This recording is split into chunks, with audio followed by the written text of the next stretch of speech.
ఇది ఏ ఒక్కరికో ఈ ఓటు వస్తే నాకేం వస్తుందని కాదు. ఈ ఓటు వస్తే మీరు సరైన ప్రజాప్రతినిధులు ఎన్నుకున్నట్టయితే మీ జీవితాలతో పాటు మీ రాష్ట్రాలు మీ జిల్లా దేశం బాగుపడాలంటే ప్రతి ఒక్కరు కూడా ఓటు హక్కు వినియోగించుకోవాలని మీ అందరికీ కూడా విజ్ఞప్తి చేస్తున్నా.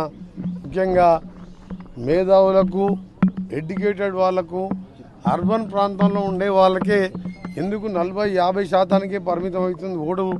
ఒక్కసారి చదువుకున్న మేధావులందరూ కూడా ఆలోచించుకోవాలి. మీరు ఓటు కోసం 1-2 గంటలు టైం ఇవ్వలేరా?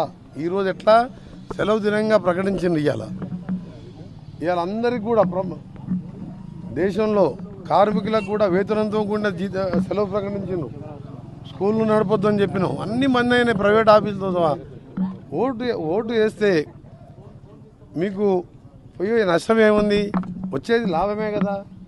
మీకు మంచి ప్రజాప్రతినిధి ఎన్నుకుంటే ఈ దేశం, ఈ రాష్ట్రం, ఈ జిల్లాలు బాగుపడతాయి. కాబట్టి మీ ఓటు మీ స్వరంగా భావించి ఓటుకు వినియోగించుకోవాలని, ముఖ్యంగా నల్గొండ పట్టణం ఎప్పుడు కూడా మాకు 40-50-60% దాటలేదు.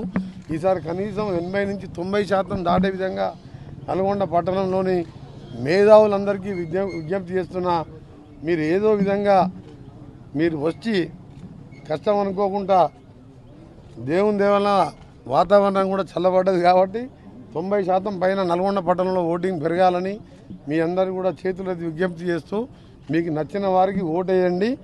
తప్పకుండా వచ్చే 5 ఏళ్ళు మన దేశం ప్రపంచంలోనే నెంబర్ 2, నెంబర్ 3 స్థానానికి పోయే విధంగా ఉండే విధంగా ఆలోచించి ఓటేయాలని మీ అందరికీ కోరుతూ, ఒక సెక్యులర్ పార్టీ అభ్యర్థిగా, సెక్యులర్ పార్టీ ఇక్కడ ఉన్న రాష్ట్ర మంత్రిగా కాకుండా ఒక సామాన్య మానవునిగా మీ అందరికీ విజ్ఞప్తి చేస్తున్నా.